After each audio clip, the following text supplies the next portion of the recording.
Nah, jadi banjir itu termasuk ke dalam teori Auguste Comte. Pengertian banjir adalah di mana suatu daerah dalam keadaan tergenang oleh air dalam jumlah yang begitu besar. Dan cara menghadapi banjir itu, yang pertama, jika terjadi banjir, segeralah beranjak ke tempat yang lebih tinggi dan waspada terhadap arus bawah saluran air, kubangan, dan tempat-tempat lain yang tergenang air.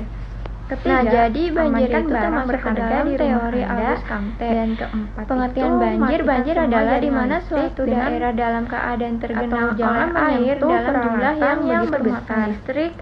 Dan apabila menghadapi banjir itu, yang pertama, jika terjadi banjir, segeralah berjalan ke tempat yang lebih tinggi dan waspada terhadap arus bawah saluran air, kubangan, dan tempat-tempat lain yang tergenang air.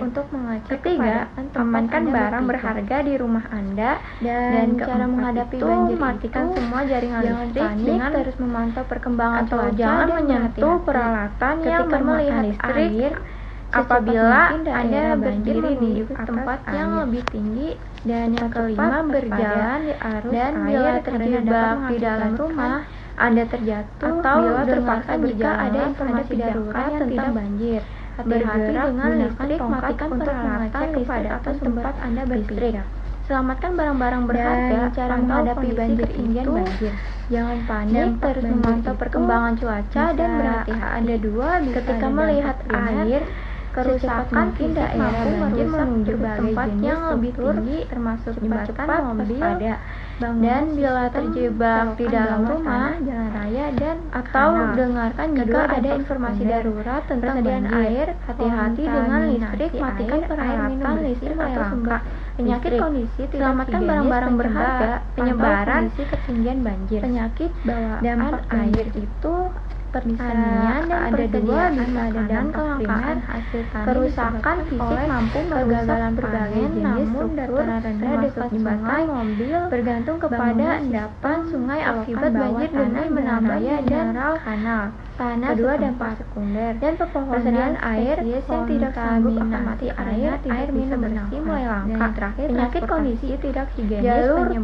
penyebaran sulit mengirimkan penyakit bantuan darurat pada orang-orang yang membutuhkan. Pertanian dan persediaan makanan, kelangkaan hasil tani disebabkan oleh kegagalan panen, namun dataran rendah dekat sungai bergantung kepada endapan sungai akibat banjir demi menambah mineral tanah setempat, dan pepohonan spesies yang tidak sanggup akan mati karena tidak bisa bernafas. Permukaan terakhir, transportasi, jalur transportasi hancur, sulit mengirimkan bantuan yang darurat kepada orang-orang yang membutuhkan.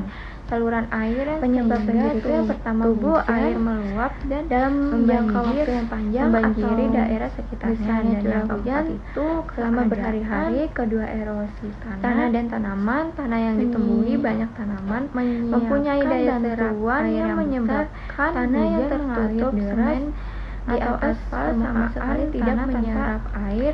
Pembabatan hutan juga dapat merupakan penyebab banjir yang menyumbat saluran air sehingga tubuh air meluap dan membanjiri daerah sekitarnya. Assalamualaikum warahmatullahi wabarakatuh.